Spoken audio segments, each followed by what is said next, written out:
Hey everybody. The CATS Index of Independence and Activities of Daily Living is a tool that measures the ability to independently perform activities of daily living, namely areas of bathing, toileting, continence, dressing, transferring, and feeding. Based on the results, which is on a scale of 0 to 6, providers can form a plan of care to get the patient in a more independent status. um, Basically how you use this tool is to observe your patient doing the 6 things that I've just said: bathing, dressing, toileting, transfer, continence, and feeding. You observe them and give them 1 point if they perform it independently, or if they use assistive devices, they can still get a point in each category.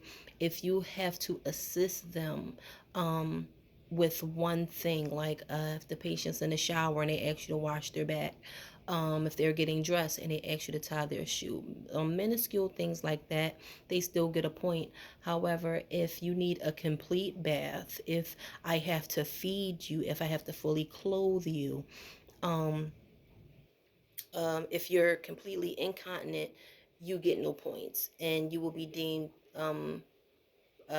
completely dependent. Um, yeah, that's basically how you do it. So the risk factors identified by the nurse that prompted the nurse to use the assessment tool.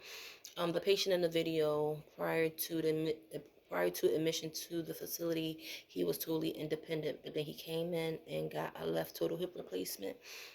With any surgery like that, you're automatically at risk for falls, at risk for immobility, stuff like that. So the risk factors, those would be the risk factors that got her to use the tool to get him back to independent status.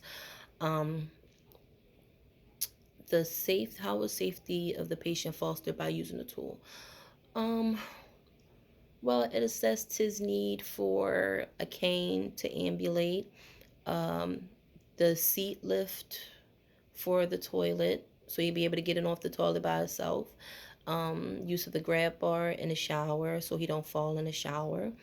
The use of elastic shoelaces to help him get on his shoes, because this particular patient needed help putting on his left shoe. Being as though he had a left hip replacement, he can't bend more than 90 degrees on the left side due to safety precautions of the surgery.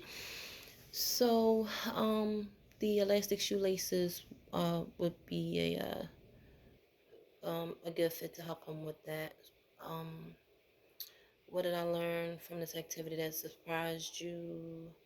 Um, the elastic shoelaces. Never heard of elastic shoelaces. Basically, they are an assistive device where the shoes stay tied always, and the elastic on the shoestrings allows the shoe to expand when a patient put their foot in the shoe, help them get in and out of their shoe with ease without having to bend down and tie their shoe because it's already tied. I thought that was really cool. One way that your fellow students might use this assessment tool, mm, specifically when basically we already do this kind of in a way when we're doing morning care and um, our morning care and stuff like that. We can use this tool specifically when it comes to making nursing diagnosis in our care plans. Um, it'll help us better outline our care plan and make better nursing diagnosis as it pertains to safety, because this would be a big safety point to use in the care plan. Good tool to use if you wanted to talk about safety in your nursing diagnosis. Um, yeah, that's one way that we can use this tool in our clinical experience. Um, yeah, that about does it.